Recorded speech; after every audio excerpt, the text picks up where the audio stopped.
you know. And what I appreciate about your comment, Amy, too, is that what art also does, it not only helps us understand our history, but it helps us frame our future. Absolutely. So that's why it's so important that artists are at the table when we start talking about how we reinvent ourselves and how we reemerge, because they carry the story fundamentally of the community.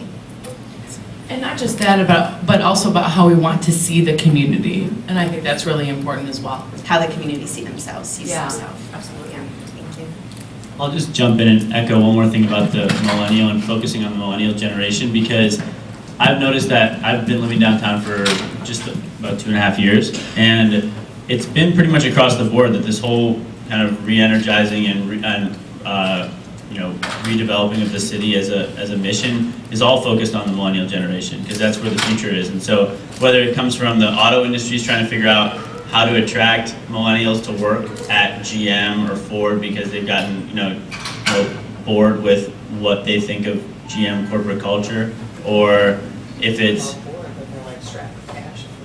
it could be. I mean, it's a, well, and GM's coming back and hiring a lot more people now, and they're trying to get young people excited about it. And then you have people in the city trying to figure out how do we get more young people to stay in Detroit, not to, you know, when they graduate from Wayne State or from Michigan, what you were alluding to, how do we get them to stay here? And so that means that everyone has a pretty important role to play and has a voice, because the 50-year-olds don't really know the answer to those questions. They're kind of like asking us to figure out what we want in order to hang around, in order to be engaged in the community. And so I'd say that's a huge theme of everything that's going on. When you're building for the future, there's a lot of attention paid to millennials, put to the young generation, and so it's a good time to be young in Detroit, I think. Yeah, and what your comment makes me think of too, to your point about targeting millennials, is how important it is though to keep these conversations connected to people who also have the historical perspective, because it's really important as the community moves forward, there's space for all different types of viewpoints and experiences and backgrounds to push the agenda and the conversation forward. And so with that, I wanted to move into our next question. Thank you so much. So we know that entrepreneurship and private sector investments matter. Entrepreneurship focused on social good and private sector investments that spur revitalization are both essential to shaping a community's revitalization efforts. With this frame in mind, the first question is for Jake Cohen. Jake, how do venture capitalists catalyze business growth, and can you speak to specific strategies that you are using to target your investments toward rebuilding Detroit? So just a quick background on what we do as venture capitalists, use that word, is we're investing in really early stage, really risky startups. That's the idea. And the risk means that there's a chance for a big reward, is the idea. So if you invest really early and it's, you know, in a company that hasn't yet developed their product or taken their product to market, you don't really know what's going to come from it. But if a couple of these companies pick up and take off, they could grow really fast and really big. And some people think of companies like Groupon in Chicago that, you know, famously grew from nothing to a billion-dollar company in only a couple of years. And those guys are from Michigan, and they grew up here, and they went to University of Michigan. They took off and went to Chicago, and now they've built a pretty cool startup ecosystem in Chicago. And so our goal at Detroit Venture Partners is really just to give entrepreneurs an opportunity to grow their businesses in Detroit, so they don't feel like they need to go to another city. And that's the main role that we play, I think. I think that we're investing in 6 to 10 companies a year, and we're trying to bring a lot of hands-on support and bring first customers from the community, whether it's Quicken Loans or ePrize or Fathead or some other companies that we're personally connected to, but beyond that, GM and CompuWare and whoever else is downtown. And so our goal is give money to entrepreneurs, let them try to grow their businesses here in Detroit, and provide exciting jobs for people who want to stay in Detroit and build careers here. And so it's it's a long road ahead of us, but we're just getting started. We're 2 years into our fund, and we've invested in 17 companies, and we're just going to keep going. Did I answer the question? And so that, to me, I find it funny that people laugh every single time I say that, but I say it because I feel like that's the case of what we're doing, is that when people can gather together, can exchange and challenge each other's ideas, and then walk into a voting booth at the age of 6 or 66 and all in between and vote on what idea you think would be better, we have an idea of what people, because we're getting between 250 to 300 people in a room at a time to say what they think is better around who knows what that idea is for that month. And so all of the ideas over the last 3 years has to do about not you and not your idea and what you think you're going to do to make your city better, but it's about how your idea has nothing to do about you and what has to do about how it's going to make the city better. Whether it be a restaurant that's going to be inclusive to all individuals, or if it's about an art project that's gathering everybody from their 3 blocks to collaborate together, or their urban farming that is asking their community, which could be their neighborhood, which could be 8 city blocks, which in this city is a really big deal, to collaborate together. It means that there's communication happening. And we're working on projects, thanks to Aaron and some other really great interns that we have, to start collaborating on ways that we can talk from, I don't know if you guys all know, but the city's 138 square miles, which means it's ginormous, which means the right hand of the city, the east side, might not know what the northwest side is doing. And our hope is to collaborate and to make sure that those conversations are being engaged with. And so, as it means for us social entrepreneurship, it means, man, anything can happen. And it can't be about you. So if it can mean about how we can dialogue with the residents of my city to build a grocery store that's about like engaging in urban farmers in my area, or people who have a mustard company or a meat packing whatever, and it's all gonna go in that grocery store together. Now that's an idea that won't even just get funding from Detroit Soup, which could be up to $2,000, but could get funded from other micro enterprise funds, or even banks, because banks, that's a dirty word in our culture right now. But those banks could even finance you, because I get to sit on funding boards, and they want to know not about what your credit score looks like, but who supports you in your community. And I think that's what Detroit Soup's able to be. So it sounds to me like what you're talking about is building community capital. Absolutely. Yeah. Ding ding. And we got a winner here. And so I'm curious, because it sounds like a lot of people in this room are familiar with Detroit Soup, but if you're not familiar with Detroit Soup, how could they find out more information, Amy, and sure. come to a dinner? DetroitSoup.com. April 14th is our next dinner, or May 5th. But we're also having community dinners in neighborhoods. We have a neighborhood engagement piece that we're working on. So if you live in Highland Park, April 7th could be your dinner. We just had meetings in Brightmoor, Grandmont, Rosedale, Osborne, geared towards, another soup geared towards high school students from 12 to, you just graduated and you haven't found your place yet. As well as Detroit Soup, which means fill in the blank. Or your neighborhood and you want to be the point person for that. We have opportunities for that as well. And before we move on, I wanted to ask, you can think about this, maybe you'll know it right away, but doing this work for 3 years, which you're clearly so passionate about, what is the one thing that you've learned about the city of Detroit that most people just might not know, and if they knew would surprise them or interest them? You can think about it, you don't have to answer right now, we've got more time, but... My initial result is that people exist in places you probably wouldn't think, and what you assume might be unsafe because there aren't residents per se. It's probably 1,000 times safer because people know each other on the block and they're aware of one another. They're just not in the newspaper. Because once awareness happens in your neighborhood, that means like it might be a more direct target towards crime.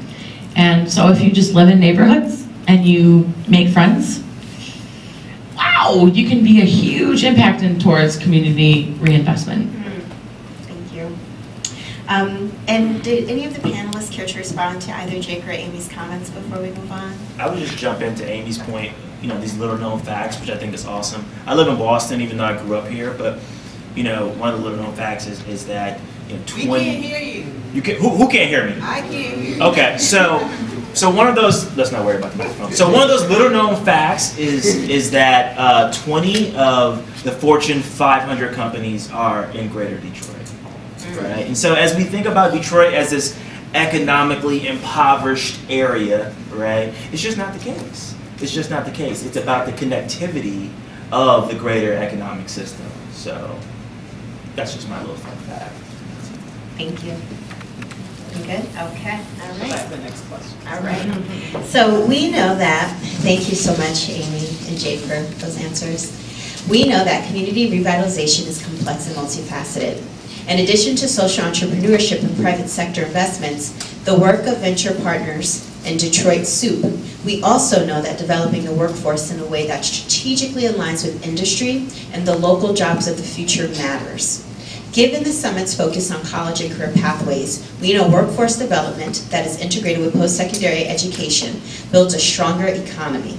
Given what we know about designing post-secondary and employment pathways, the next two questions are for Pamela Moore and Kyle Polk. So we're going to start with Pamela first. Pamela, what initiatives has Mayor Bing and the Detroit Workforce Development Board launched to address youth employment and prioritize workforce solutions for millennials? So I have to say, I looked up millennials in the Wikipedia, and there is no set definition or age range.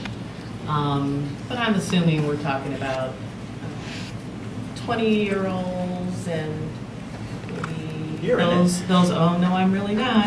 And those that are about to be 20 or 30 something. So, Mayor Bing and the Workforce Development Board, we have a year-round youth program, and we are clear that the focus is on youth right now. So the board had a strategic planning session in December and came up with 3 priorities, and youth is our #1 priority. So we have a year-round youth program where we target youths that have barriers. Those barriers could be that they're skills deficient, they could be in the foster care system, they could be pregnant. So we tend to get the young people in our program that are struggling and that have some barriers and that need tutoring and that need mentorship and that need leadership development. So those are some of the elements in our year-round youth program. And then we have a summer employment component. So those of you that know about the summer youth employment program, that's us. We've been doing that. Uh-oh. We just need a little ambiance. So the summer youth piece is just one component of our year-round program. So we've been doing the summer youth employment program for over 40 years. Back in the 70s, we used to employ 70,000 young people. Now our funding, no, that was in the 70s. Now our funding, last summer we employed 1,500. And I think I saw a stat, 16 to 19-year-olds, I think I saw an unemployment rate that was about 50% or so. It's more like 85%. Our unemployment rates, those are numbers that are gathered. They look at a number of different indicators, but it's not an accurate number. If you're not in the system, you're not counted. So if you stop looking for work, you're not counted. I would guess that Detroit's unemployment rate is closer to 40 or 50%. So what we focus on, again, are people and young people, especially with barriers. So as part of our year-round youth program, we're now thinking of the fact that we need to go into the high schools. So we're going to pilot a couple of programs in the fall with the Educational Achievement Authority schools. Those are the schools that the state has come in and taken over, some of the poorest performing schools. We're going to go in September and some of the DPS schools as well and do some career awareness and readiness. Tell young people what the demand-driven jobs are that are here today and that are coming in the next 4, 5, 6, 7 years. Also provide them with a lot of data. What do those jobs pay? What kind of training and education is needed? So part of that pilot that we're going to initiate and roll out in the fall also includes the community college. We're going to have a dual enrollment piece where you can work towards your high school diploma while you're working towards your associate's degree. We have another initiative working with Michigan State University and looking at the skilled trades jobs. So how many in here want to be part of like the skilled trades world? And that kind of response, I think I had 2 people raise their hands, that's pretty much the feeling. You know, back maybe your parents or grandparents were skilled trades. They worked for the big 3. They were pipe fitters and carpenters and electricians. They made a very good living. They sent your parents or sent you to college off those livings. They had nice homes and nice cars. And then somewhere along the way, that just was not sexy. So what I can tell you though, is that in the next 2 to 7 years, there are going to be about 25,000 of those jobs. So these infrastructure jobs that are coming from to Detroit, the M1 rail, the international crossing to Canada. We have some Eastern Market infrastructure jobs. The Illich family is going to build a stadium. We need carpenters, plumbers, electricians, pipe fitters, engineers. Those are the jobs that are coming to Detroit. And so that's the message that we're getting out to young people. I know it's not maybe a career path that you've thought about, but I need you to think about it now. And so that's what we're doing. We're creating some new partnerships with the community colleges, with universities, with the K through 12 system. Our funding only allows us to go into the high schools as opposed to middle schools, which is really where you need to touch young people and get them thinking about what they want to be when they grow up. Our high school graduation rates are embarrassing. About 60% graduate from Detroit public high schools, 20% dropout rate.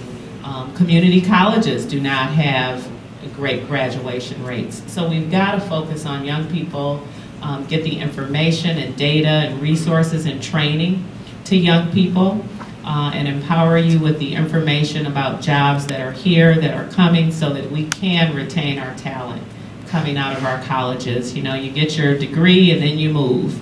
And so we've got to do something about that. The reason we have an emergency manager is because everyone has moved away and continues to move away. Detroit Public Schools is no longer the major school system in Detroit. We have about 4 or 5 school systems now in Detroit, all trying to do good work and graduate our young people and keep them here and educate them.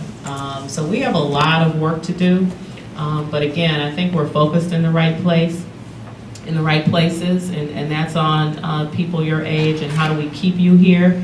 Because the reason that we have an emergency manager is because people left, and when they left, the revenues left. So the property taxes left, the income taxes left. The only reason we didn't have this situation years ago is because we had those casinos and the revenue from the casinos. So now the hole is so deep, we've got Kevin Orr in here trying to fix the mess. But it's been going in this direction for many, many, many years, long before Mayor Bing, long before Kwame Kilpatrick, long before Archer, and no one really addressed the problem.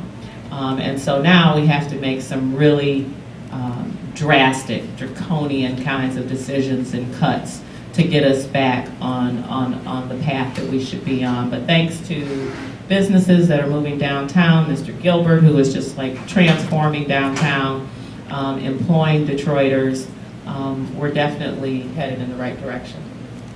Sectors, but also neighborhoods, generations, any other ways that we know communities and sometimes individuals divide themselves or are divided. And we welcome you to be a part of this discussion. In terms of the structure for this session, we have developed some questions for each of the panelists. Each panelist will have up to 5 minutes to share their answer. And after we've walked through their answers, we will open up the discussion to take questions from the audience. I've prepared a few additional questions just in case time permits, but I want to say again that we invite you to be a part of this discussion, because what we recognize is that in addition to what these panelists are doing to lead the future of Detroit, each of you represents knowledge and expertise that are critical to the future that Detroit is planning. And so in that way, we hope that this is not only a conversation with them, but it's a conversation with you all. And we look forward to your participation. Jake has significant entrepreneurial experience, most notably as a co-founder and CEO of ugrub.com, which is a web-based advertising company which was sold in 2006. Jake has worked at Deloitte Consultant and holds a BA from the University of Michigan. He is completing a joint JD and MBA program also at the University of Michigan. Next to Jake, we have Amy Cahurl. Amy is the director of Detroit Soup and Cityscape Detroit. Detroit Soup.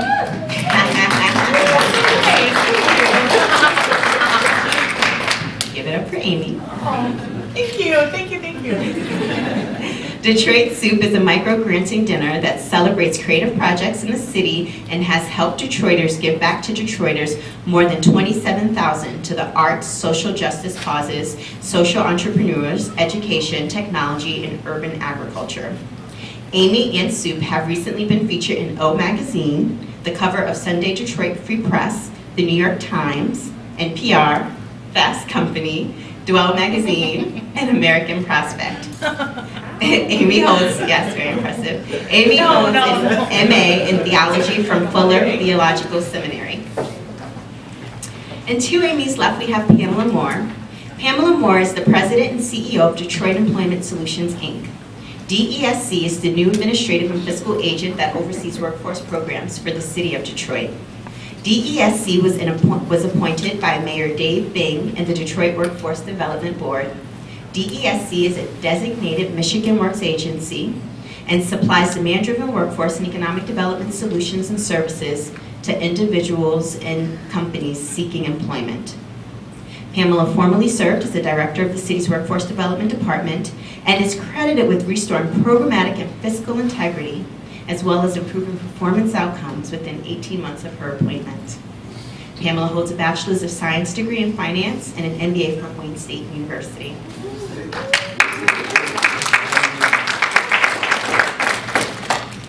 And to Pamela's left, we have Kyle Polk. Kyle is a manager in the research division of ICIC. In his role, Kyle focuses on identifying the strengths of urban residents and employers. Kyle translates those skills and industrial capabilities into growing markets of the national and international economy. Kyle has played a lead role in the development of ICIC's economic growth strategy for Detroit's Future City Initiative. He is responsible for identifying, understanding, and developing opportunities around Detroit's competitive and emerging clusters. Kyle holds a bachelor's in finance from Morehouse College in Atlanta, Georgia. Please give our panelists a round of applause.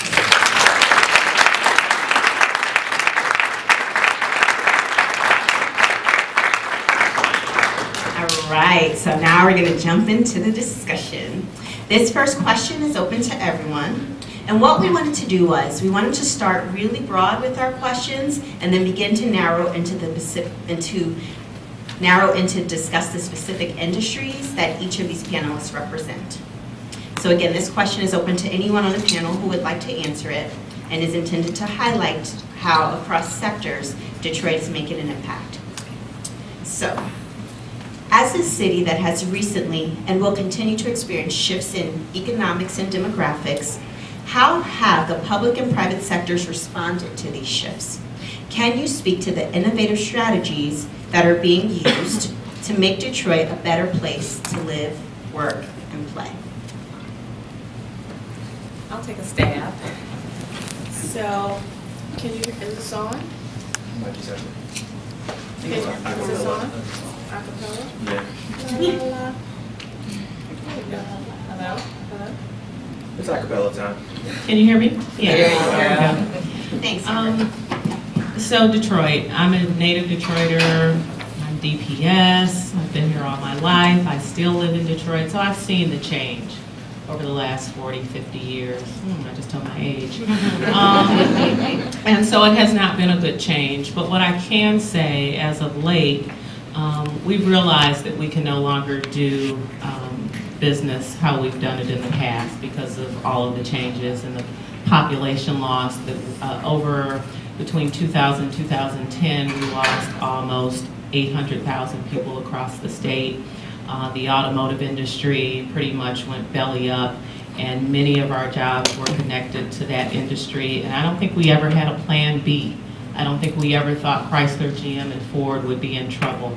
So now we've had to think about what business, new business, and what new industries and sectors we want to be in. So the governor and the Michigan Economic Development Corporation have come up with 5 sectors. that we all pretty much pay close attention to. And they're the growth sectors. So there's IT, there's healthcare, manufacturing, agriculture, and energy.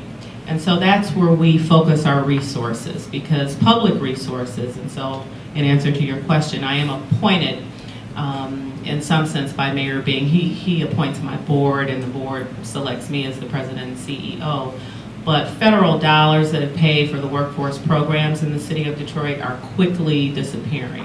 So we've got the sequestration issues on the federal level. Our budgets are being cut every year. So we've now realized we have to create some public-private partnerships with companies, with businesses, with the Dan Gilberts of Detroit, to really focus and be strategic about our limited resources and paying attention to what the demand-driven industries are. So no longer can you come into our organization and say you want to be a truck driver and you want to go to truck driving training school unless we know that there's a demand for truck drivers or there's a demand for registered nurses. So that's how we focus our resources. So I can say, as of late, we've all kind of realized, okay, we can't do things how we used to in the past. We've got to all pretty much focus on the same things. So we've now worked very closely with the private sector and focus on what is the demand, and that's how we focus our training and our resource dollars. Thank you so much for that answer, Pamela. That is why it is such an honor to be in Detroit, because your answer really speaks to how important it is when you're reinventing yourself to not only look at the current assets in your community, but to also, what you were talking about, think about a knowledge economy and how you connect strategically to that knowledge economy and learning to build that knowledge economy around public and private partnerships. So that's really great. And I think I saw you, Kyle. Did you want to respond to Pamela's comment? I mean, just in general, I'm just so excited about this room. It's really everyone's really young and energized. That's great. So, you know, thinking about it from a public-private perspective, I think in the last 36, 48 months, a couple things have become very clear, right? The what, right, and the why around millennial type activity has become very clear. Everyone really knows what they want to attract in terms of millennial talent, and everyone knows now why it's important, right? But we're in this process, and you've seen some interesting projects over the last 36 months around how to actively engage the millennial talent base. And so we're in that process now where you see whether it's Opportunity Detroit or Detroit Future City or even things around like the Riverfront Conservatory, where there's an active campaign to bring and keep individuals like you all in the room in the city of Detroit. So it will be very interesting as we learn going forward what works and what doesn't work, so that we can keep you all here versus, you know, have you going to one of the coasts or something, you know, New York or LA, so, or DC. Right. And maybe that might be a good time for me to jump in. I think Detroit Soup is such on the grassroots ground level that we get to see what those real ideas are about re-innovation and innovation towards community redevelopment, whether it be around social justice, could it be around art, which wasn't a sector that the lovely lady brought up, and you brought up over there. It's a segment that gets dropped out all the time, but I think artists are able to integrate themselves around the ideas of social justice, social entrepreneurship, and the ideas of urban agriculture, and we're able to weave ourselves in a way where you're like, yeah, artists should be included, but art is always included, we just don't realize it. And so for us, I think, as an artist who can stand up on the stage and say this, is that there's always a place for you. It's just about the innovation and the idealism about what you're going to. And then you say, we're moving. And so there are many issues, and we have to address all of them. They're all connected. Education, crime, quality of life, it's all connected. So we have a question here. I had a question for just about everyone on the panel except for Amy. And that includes the facilitator, moderator, Monique. Since we're focusing on the youth and how to better serve the youth so that they can stay and be productive in Detroit, do you have like any youth on your board? I mean, do you include them in your meetings and your strategies? Are they actively part of what you're doing? And if that's the case, is there any type of social group or network or Facebook that we can keep ourselves, I guess, engaged in on what they're doing and what you're doing and how that all connects?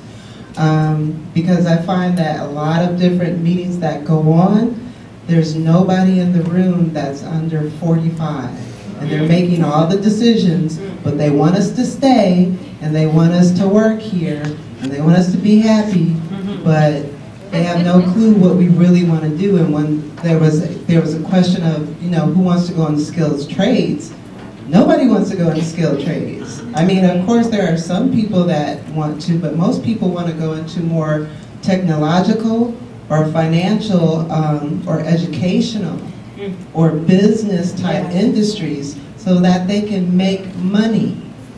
And that's really all it boils down to. There are some people who evolve early and want to go into the social impact, and they want to do other things for others, but for the most part, it's money that runs the world.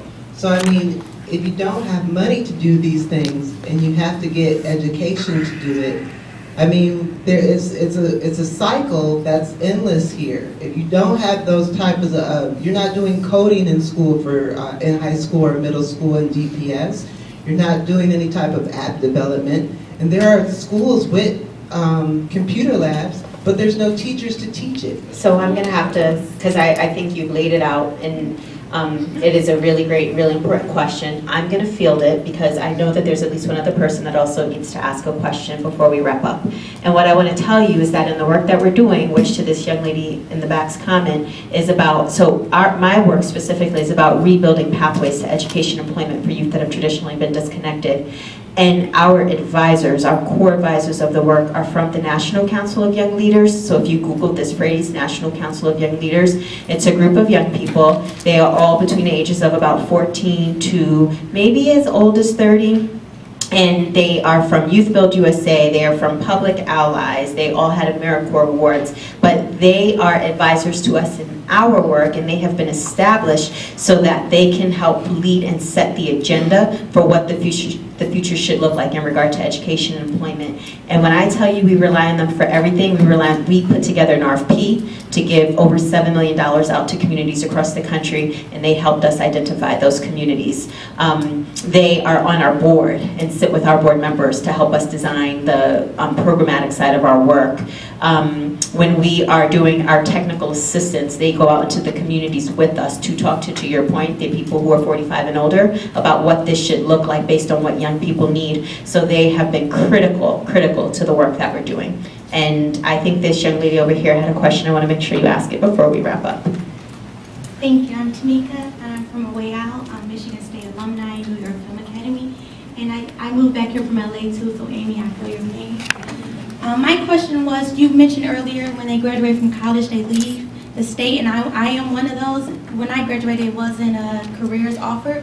So what are some initiatives that you all have, or any suggestions that you have for college graduates to not leave the state? Because I think that's very important for them to have some kind of job placement, some kind of career placement within the state so they can stay into the state. Because I went to school, even though I went to school here, I went to school in LA and I graduated with my master's, and I moved back here to create things within my city.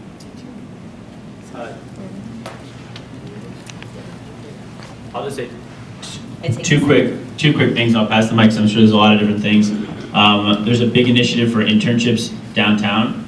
So last summer, Quicken Loans was one of the big companies that pushed it, but they went from like 20 interns the year before to 500 interns last summer. It was crazy. And this year they're going to do over 1,000 interns at Quicken Loans.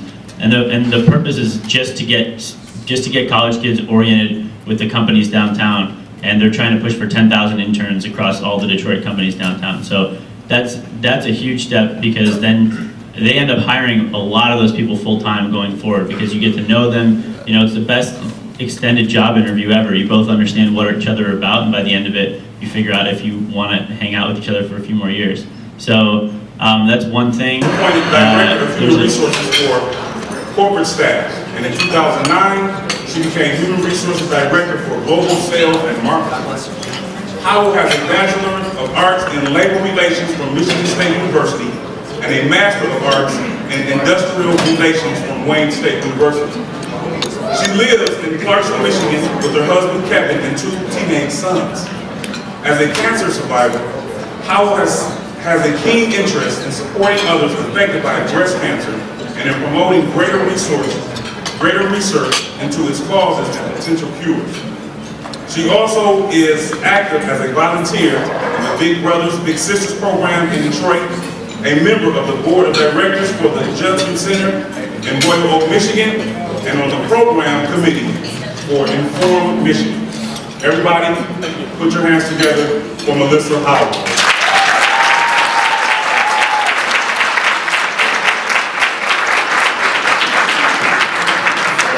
I'm tired after hearing that. I had to relive my career again. Yeah, I think were we going to roll the first video about Detroit? Oh yeah. Oh, that's just coming. Okay, so I wanted to show you guys a video to kind of get you fired up about Detroit. And we've had a great partnership with MTV, and through MTV we have realized all the cool things that are going on in Detroit that even though we've lived and worked in Detroit forever that are happening. So let me just show you this video to get you fired up about our city. Put your hands up for Detroit, our lovely city. Put your hands up for Detroit, our lovely city. Put your hands up for Detroit, our lovely city. Put your hands up for Detroit, our lovely city. Put your hands up for Detroit, our lovely city. Put your hands up for Detroit, our lovely city. Put your hands up for Detroit, our lovely city. Put your hands up for Detroit, our lovely city. Put your hands up for Detroit, our lovely city.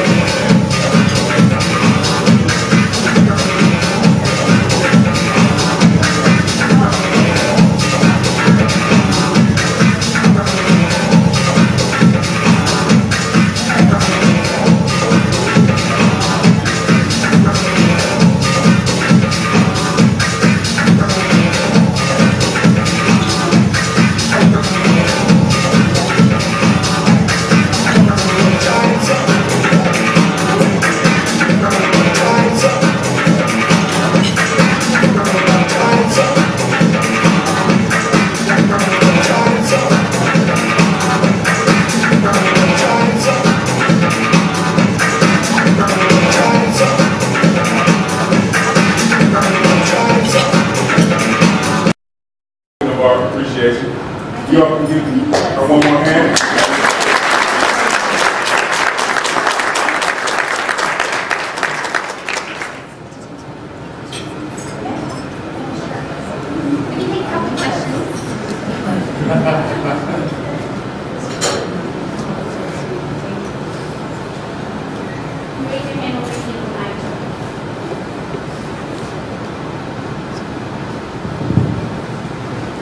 I have a question for you. Being, I guess, that GM is one of the big three, one of the big guys here in Detroit, how do you think that it would be possible for us to promote like high intellect individuals to come to the city of Detroit? Like, I think the big difference between Detroit, Boston, New York, and Ann Arbor is we get a lot of immigrants, but we get a lot of immigrants who come here like refugees. But we don't get the H-1B visas. We don't get the mechatronics majors from Brazil. We don't get the smart individuals who come from China who want to work. How can we do that? How can GM help promote that atmosphere here? That's a really great question because we do have a lot of those people from all over the world with those kind of backgrounds, but we bring them in as expatriates. So I get what you're saying. How do we foster that with immigrants in our own city? I'm going to ask Sean. Sean, do you have any comments on the visas? And Sean is our director of talent acquisition at General Motors. He's probably more familiar with what we do on I would say on the issue, the question you're asking just in general too, H-1Bs, all that stuff is an issue, and other cities do have bigger draw than Detroit does. Part of it is in how we promote ourselves, and so we're thinking a lot about that these days, and how we help not only promote GM, but promote the city. we've got a ton of invention just in one company, believe it or not. And you combine the automotive industry talent and the kind of invention that exists. And I'm not talking about better wheels and tires and things like that, but electronics and the fact that vehicles running down the road today have something like 10 million lines of code. The equivalent of like 17 laptop computers in a vehicle. We just have to do a better job of promoting that. So I think that those kind of promotions will help us draw more people into this area. Oh yeah? Okay, you're doing a little advertisement? Great. This all starts with the story, right? Today's world is more of a social networking world, but when you started, it was more of a man's world. How did you do that? Started in a man's world. Is that your question? Yeah. That's a great question. I actually wrote a leadership piece for last month. It was Women's History Month, and I talked about my career and how when I first started in an assembly plant, I actually remember a leader saying to me, because I was in kind of a contentious issue with him because he wasn't sticking to a policy, and he said, "Why don't you just go get married? Why don't you just run off and go get married?" This was back in 1990. Things have totally changed, I think. But I have to caveat that with I work in human resources, and people like Sean are the minority. But I can say that I feel like at GM, because we have so many women in our workforce, we've adapted a lot of our policies and our leadership styles to accommodate women. And what I say by accommodate women is a lot of us are moms, okay, that's just a fact. And we are flexible with work arrangements. We encourage people, I always say this, to bring their whole selves to work. So it's not like you come in and you wear a GM uniform and then when you leave you're someone else. You gotta be yourself. So I think it's gotten a lot better. I really do, because it was pretty bad there in the 90s, I'll admit. I was wondering, how does GM and other big companies as such make efforts to go into schools and to show the students that there are career possibilities in electronics and human resources and communications? Do you guys make efforts to do things like that? Well, we're doing that currently in the Detroit schools, and that's part of what I was talking about in our network of excellence, or our network of excellence schools. And then we have where our manufacturing facilities are, and they're all over the U.S. There's a lot of community involvement at the plant levels too, where they go into schools and especially talk about math and science. The engineers will go in. So yeah, that's something we definitely do a lot of. Because we're seeing, a kind of a drop in the math and sciences, and so we need to get people interested again, students interested again. Hi, how can I get one of my schools signed up for the engineers coming? I'm sorry, can you say that again? How can I get one of my schools signed up for the engineers to come out? And talk to the school? Yes. Ooh, just give us your information. I should. Yeah. Well, I had a quick question. What got me into engineering was opportunity in school where I was able to work at GM in an internship in 11th grade. But 12th grade year, they decided to stop it. Are they continuing that again, those internships like that? I'll be honest with you, we don't do a whole lot of that. Mostly it's people that are in their first year of college and beyond. We have a couple specific programs, a street law program through our legal department that we actually have Detroit schools come in and internship in the legal area. And we've got some things coming that you'll hear about, those of you in Detroit later on this summer that speak to how we're helping high school students build a career to others. All right, thank you so much, Melissa. Let's give her another round of applause.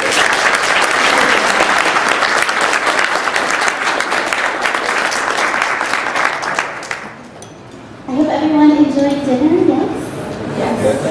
So I wanted to say a couple things. And first, I'm really glad that Melissa, you spoke about storytelling, because it is such a huge, huge piece of what's happening companies here in Detroit and retelling the story of Detroit, and then also for all of us as individuals. And so I know today we had a lot of being talked at, right? We had a lot of people coming in and telling us what they've been doing, and so I'm excited to tell you that tomorrow is going to be more of you talking and telling your story.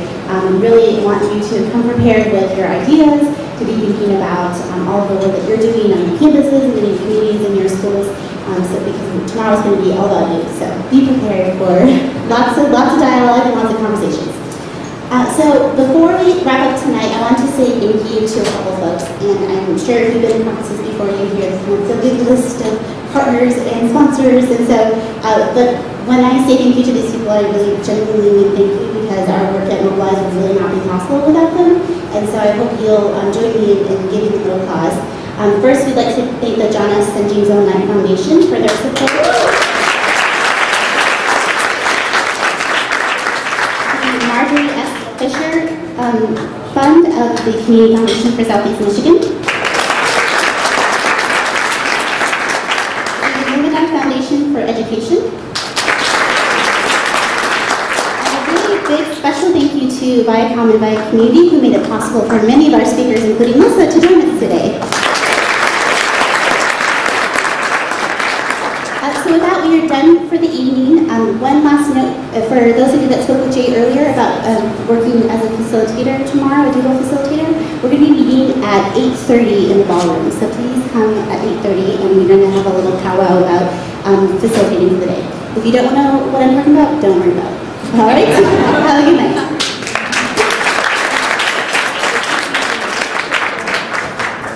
When I did that, I thought that I was really going to be contributing to making the world a better place, making our communities a better place to live, and soon realized that it was really just part of the political machine that happens a lot of times in Washington, D.C., and was completely miserable. And then I met the former CEO of our organization at an event, and she was telling me about this fantastic organization called Mobilize.org, and I soon realized how much work Mobilize is doing on the ground to encourage young people to make their voices heard, to get involved in their community, and to create that change that I was hoping that I would get to do in in DC. So I moved to Mobilize and haven't looked back. I'm so glad I did, and thank you all for being here, and I look forward to hearing your stories today. And next, do you guys come here? Hi guys, I'm Annie. I am from Florida originally, so I'm freezing. But it's so nice to see everyone. I'm doing the communication side for this event, so if you want to get out your phones and start tweeting, mob_org. Really torn and stretched. So I took a little bit of a break and did some thinking and fell upon Mobilize.org, and thought this is a great way to take my experience and really apply it to one organization. And like Amber and like Annie, I haven't looked back. It's been really exciting, and we're still fun. A young organization. Everyone on staff, we're all millennials. Over 80% of our board is also all millennials. So we're really, it's a fun place to be. And I'm also from the Midwest, so coming here to Detroit was, when we drove from the airport to the hotel, it felt like home, so it's exciting to be in the Midwest, and look forward to coming back here a lot from DC. But I look forward to chatting with you a lot over the course of this weekend, and then afterwards. I'm going to get parachute. Clap it up for her. So my name is Jay Rayford, born and raised here in Detroit, and actually didn't come into this work till a lot later on in life. Basically, I started out as an electrical engineer. Had the opportunity to leave Detroit for about 4.5, 5 years, which I don't discourage anybody from leaving. We had a lot of talk yesterday about keeping talent here, but I encourage every young person I come across to go ahead and go, but come back. Because I think there's nothing more powerful than just a well-traveled Detroiter. I think they're the most brilliant people in the world. No offense to anybody else's. You get what I'm saying. But basically, like I said, I did the electrical engineering thing, had a chance to leave Detroit, and was able to see from the outside looking in a lot of the opportunities that were happening at the company. And the horrible thing was that my family and friends on the ground was just like, Jay, what are you thinking about moving back here? Like, you're crazy. And I was like, wait, but you're not seeing all this stuff that's happening. And that's why I saw a disconnect. So I wanted to be a part of the change. in my community, so I came back to try to connect people to the resources that are happening in and around Detroit. And I've done that through recordcity.com, which is a startup that we're still working on, social sushi events. And then last year I was invited to this thing called Mobilize.org's Millennial Civic Engagement Summit in Charlotte, North Carolina. And it was the most empowering, just motivational thing I've ever been to. So up until that time, I had always had other people say, Jay, you're a leader, you should do it, do this and do that. But I never really considered myself to be there. I was kind of in my shell. And it was that Mobilize event that kind of opened it up. It's like, you're here for a reason. So everybody in this room is a leader. And you have to take it and own it. And you're going to kind of get that through this weekend. After you leave this weekend, you're going to be like, I'm ready to go. Show me what I need to do to make this thing happen in my community. So thank you guys for being here. I was a community organizer here on the ground, working for Mobilize to get all you guys here and on the ground and to community colleges and high schools and things like that. And it was passion. I was so passionate about it because I'm like, so many things come to Detroit, but a lot of times Detroiters aren't there. And I wanted to kind of hit that missing link. But we also have a diverse room of people from the entire southeastern region.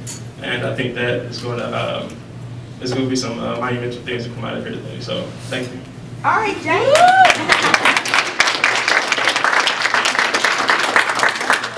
Good morning, everyone. I think Tom Hovins's award for having traveled the furthest to join us in the summit. Well, my name is Taha Sharif. I'm an Atlas Core Fellow from Sudan.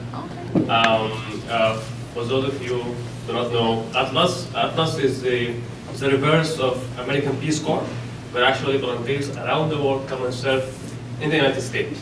I'm currently serving at Mobilize.org as IT manager.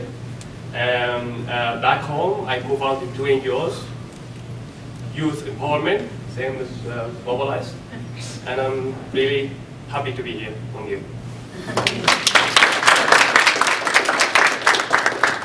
Hi, I'm Sheen. I'm the office manager at Mobilize. I'm from Atlantic City, New Jersey, a place with its own challenges. I used to be a massage therapist. I love helping people help themselves, like empowering people to do what they want to do. But I realized doing it one at a time just wasn't the scale that I wanted to see.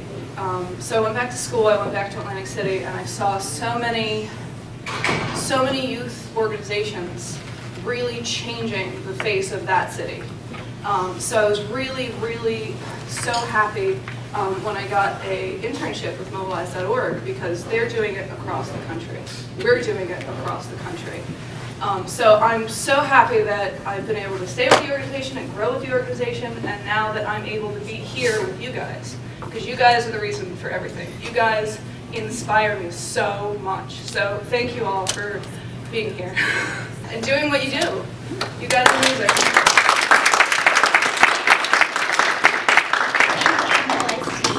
For joining me up on stage, and so I hope that some of our team members are definitely don't even this doesn't even begin to tell you all amazing experiences and expertise that they have. So I encourage you to talk with them throughout the weekend and really let us know how we can help make your experience better. So a couple more quick things just to let you know. One, I'm really excited to announce for those of you, raise your hand if you're competing tomorrow in the award competition. So these folks are going to be thinking about their presentations today, I'm sure.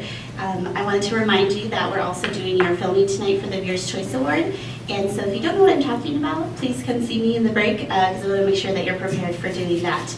But in addition to the folks who are competing in our main competition, I have a really exciting announcement to let you know that we are going to be accepting additional proposals that come out of today's conversation. So oftentimes I see today is when you meet people maybe from across the other side of the city that you didn't know before, and you have this really great idea and you want to actually see it through. And so what we've done is created an additional competition called our Seed Investment Competition, and this is an opportunity to win. We'll be giving away up to 3 $2,500 awards. So it's a little bit smaller scale than the main competition, but the purpose is to really help to identify some really seed ideas and give you that initial funding that initial startup investment that you might need in order to get your idea off the ground. So we have proposal forms at the registration table, so if you are interested in doing that, if during the break you want to come see us and talk to us about it more, if you wanted to participate in the main competition but didn't have a chance and have an idea, please let us know, and we would love to hear them and invite you to participate in the process. And then finally, I am really excited to let you know that we have some cool experts coming in for lunch today. And what we'd like to do is invite you to sign up for which expert that you'd like to speak to. So you might have noticed on that first table next to registration that there is a list of sign-up sheets for different folks. If you could take a look at those during our first break, familiarize yourself with who they are and see who you want to talk to, then you can sign up on that page. So with that, I would like to invite Xavier Baldwin up to introduce our first speaker. Let's give Xavier a round.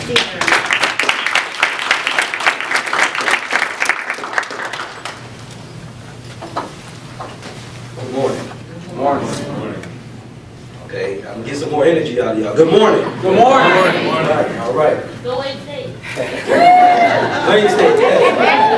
Warrior. Okay. Mike Gorehouse is the Vice President for Donor Development at the Community Foundation for the Holland-Zeeland area. His primary responsibility is leading, managing, and implementing the development and donor service functions of the foundation. He has spent his entire career in philanthropy, including working with private foundations, community foundations, and youth grant makers, while at the Council of Michigan Foundations. Mike has facilitated and presented at more than 80 philanthropy conferences and trainings around the country. He is the co-founder of Michigan's Emerging Practitioners in Philanthropy chapter, as well as past chair of Independent Sectors in Gen Committee. Mike serves on numerous nonprofit boards, including Kids Food Basket, Learning to Give, Generation On, and Fellowship Reformed Church. In 2009, he was named the Community Foundation of the Holland-Zeeland area's first ever Young Philanthropist of the Year, and in 2011, he was named one of the top 30 civic leaders under the age of 30, millennials, in the nation by the National Conference on Citizenship.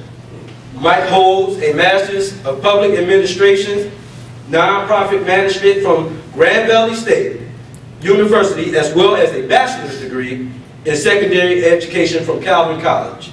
He is a certified gift planning associate and a certified fundraising manager. Now let us give a warm round of applause to Michigan's own Mike Gorehouse.